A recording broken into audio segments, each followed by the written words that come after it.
Hey guys, I'm JN here with another SCP Foundation Explained video. This is SCP-5002. Be sure to check out the original in the link in the description. Like the original video, and subscribe to these guys. And most importantly, subscribe to me and like my video if you enjoyed it. But you won't know if you enjoyed it unless we get started, so let's do that. Agent Ellen O'Connor was used to working normal cases in the Department of Analytics, or at least as normal as cases can be when you work for the SCP Foundation. This usually involved analyzing data and managing the Watchdog network for critical surveillance information. SCP sites and facilities were highly guarded, and major dangers usually stemmed from practical security failures that would be dealt with on-site by security teams. It was rare that she would be called down to investigate a high-priority case in person, but that's exactly what happened when she got an alert from the holding facility containing SCP-5002. SCP-5002 was not your usual specimen. Better known as Emma Hastings, she was a seemingly normal woman born in Tewkesbury, England, where she worked as a writer of detective novels. Born in 1978, she had published 10 books that had found moderate success and was living a quiet life without much to gain the Foundation's attention. That is, until the Foundation started observing strange events around her. It seemed that whenever Miss Hastings read a copy of one of her own books, the events would occur in real life. While some details might change, the main narrative of her book would play out, along with any associated deaths. The Foundation picked up on this pattern when they intercepted UK police reports and took a confused Miss Hastings into custody. She claimed to be unaware of this strange effect, but cooperated with Foundation authorities and was taken to Site-06, where she was kept in a standard containment cell. But then came the events of December 14th, 2019. It was time for morning checks, and SCP-5002 was lying in bed, and she was dead. But what had killed her? The cell was locked with no signs of forced entry, and Agent O'Connor quickly obtained the electronic records that showed the cell had not been disrupted. Security cameras confirmed no unusual activity, and the facility's reality anchors that suppressed reality-altering powers were operational. There was no obvious explanation for SCP-5002's death, but something wasn't adding up. Agent O'Connor knew she needed to investigate everyone who could have been involved. Soon, Agent O'Connor had collected the entire crew of Site-06, Site Director Evelyn May, her Chief Medical Officer Dr. Nadine Grossenbacher, Senior Researcher Dr. Karen Yao, and her Second-in-Command Michael Simpson, Security Officer Lowry, and D-Class Personnel D-4986, who was currently stationed in Wing G under the supervision of Officer... It's Clue. Oh man. Anyone remember Rugrats or... Oh wow, that's a lot. Lowry. It seemed that after her death, SCP-5002 had become the star of her very own detective story. The first meeting of all the suspects was tense. Agent O'Connor tried to present the basics of the case, but it soon descended into arguments. D-4986 had an attitude, and Officer Lowry wasted no time in threatening the D-Class personnel. Junior Researcher Simpson, meanwhile, quickly started showing contempt towards the deceased Miss Hastings, referring to her as a neutralized specimen. Agent O'Connor let them argue among themselves, watching and studying them before surprising them all with an announcement. One of the people in this room was SCP-5002's killer. Agent O'Connor had already collected much of the material relevant to the case. She had all the police reports on the deaths linked to works by SCP-5002, including the 2017 unsolved murder of British grad student Kate Holloway. She had investigated the containment cell that SCP-5002 had been held in, including all the normal amenities and the unique ones she had been given, like her electronic typewriter, a bottle of whiskey, and a fully typed manuscript. It seemed that SCP-5002 hadn't let her containment stop her writing. Now it was time to start interviewing the suspects, starting with Officer Lowry. Officer Lowry started out friendly, but seemed to tense when it came to discussing the morning he discovered SCP-5002's body. He had been escorting D-4986, who had been kept in a spare containment chamber, to his standard duties and checked briefly on the specimens along the way. But when he jiggled the handle of the cell and no response came from Miss Hastings' chamber, he investigated. He could see that there was blood all over the blanket. and Officer Lowry, now accompanied by Dr. Yao, investigated the cell to determine what had happened. Chief Medical Officer Dr. Nadine Grossenbacher, recently promoted to her position, was next to be interrogated. She reported that SCP-5002 had been stabbed at least 10 times by a sharp object, but there were no signs of a struggle and no murder weapon was found in the cell. While Dr. Grossenbacher was helpful in explaining the cause of death and in pointing out that the site director seemed to have a special interest in SCP-5002, she was cagey when asked about her own whereabouts during the hours of 1 and 3 a.m., the likely time period during which SCP-5002 was killed.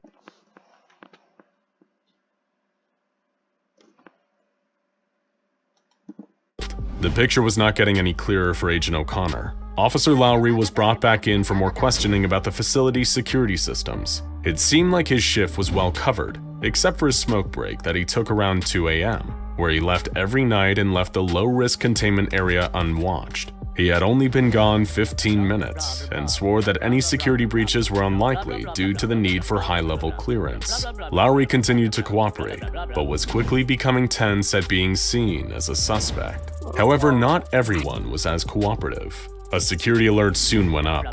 One of the suspects had tried to leave the facility. It was quickly identified as junior researcher Michael Simpson, and his place in the interrogation list moved up. He was belligerent and refused to give information about why he needed to leave and claimed to have an alibi. He was working on his thesis during the time of the murder.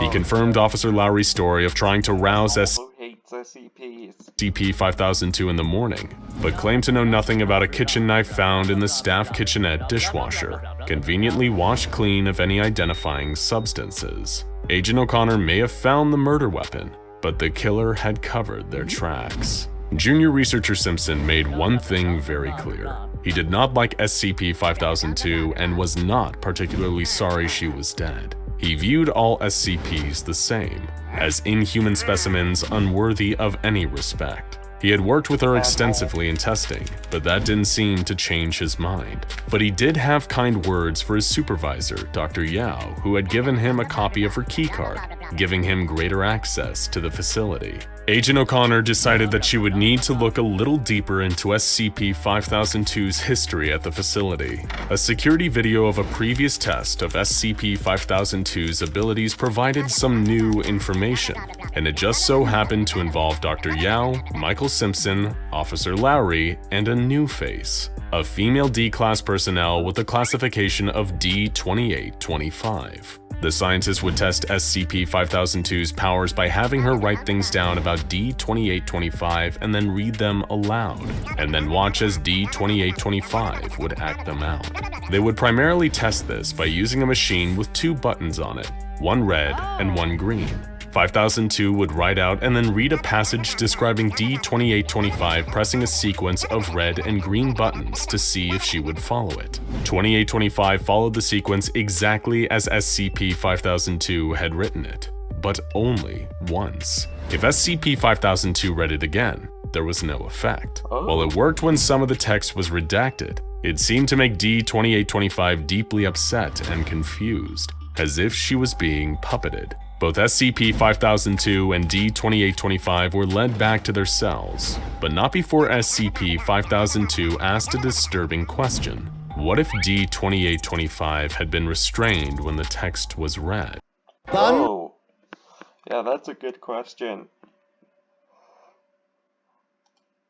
The investigation then shifted to Dr. Yao, who had worked more closely with SCP-5002 than anyone. Agent O'Connor asked about the book SCP-5002 had written while in custody, and was told that it was about the life of a D-Class personnel.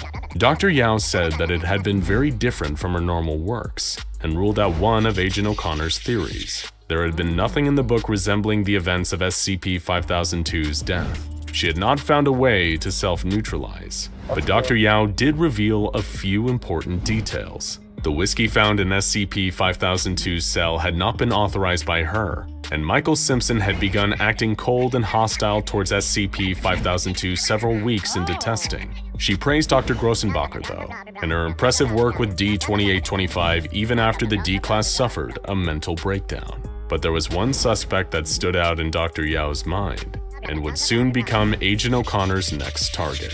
D-4986 had been hostile since the investigation began, more so than the average D-class. Dr. Yao reported that he had smiled when he had saw that SCP-5002 was dead, and expressed that she got what she had coming.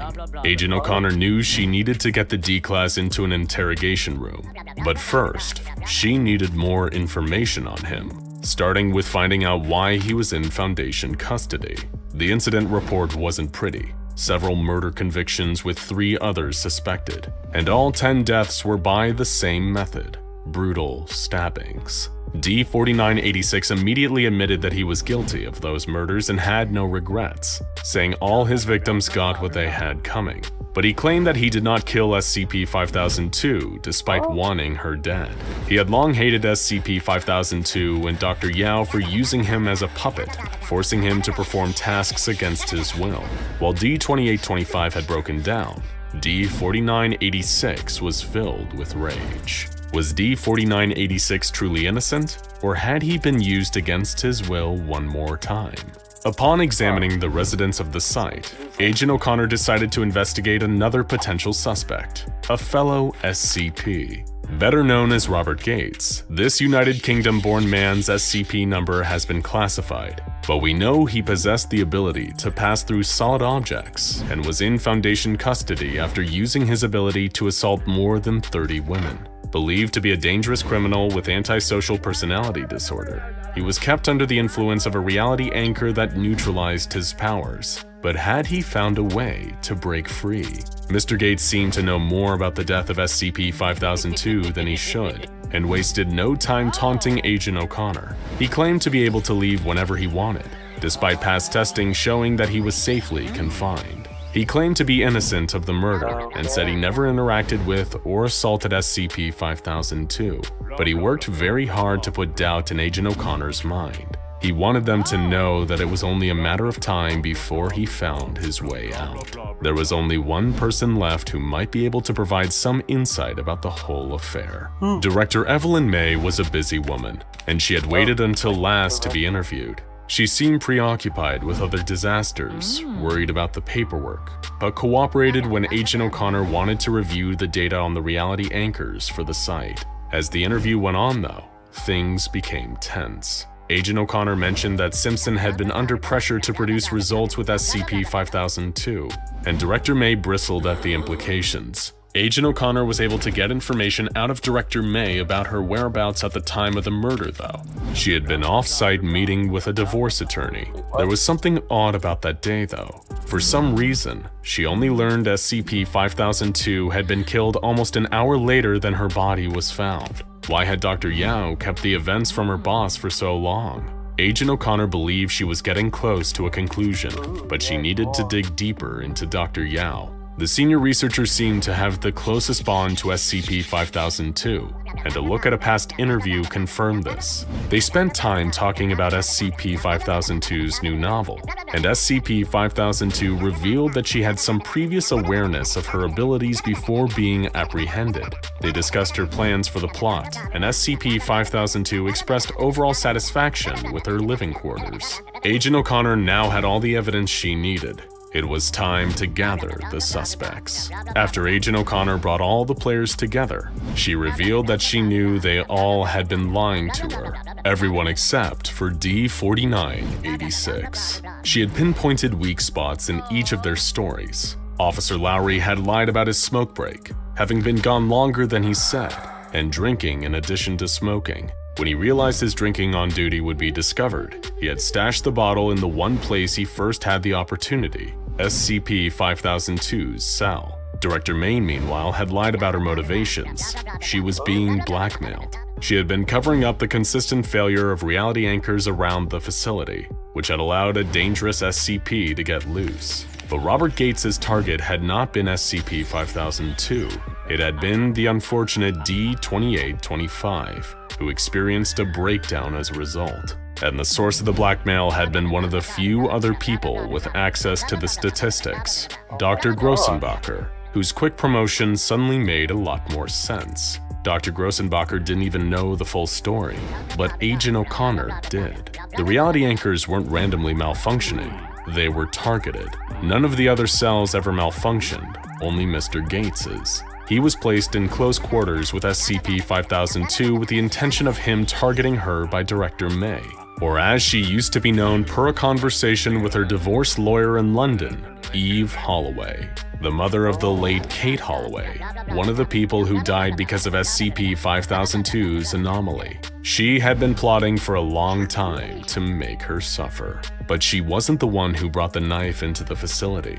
Agent O'Connor then turned to junior researcher Simpson, who had his own agenda. His stony and cold facade was all cover for his participation in the radical group known as the Serpent's Hand, which attempted to liberate SCPs. He had planned to break into SCP-5002's cell and liberate her that night, giving her the kitchen knife for protection and escape with her. Simpson was shocked when SCP-5002 refused to leave, because she had something keeping her there. She was in love with Dr. Yao, and they were in a relationship, and that was the primary reason she was so content in her captivity.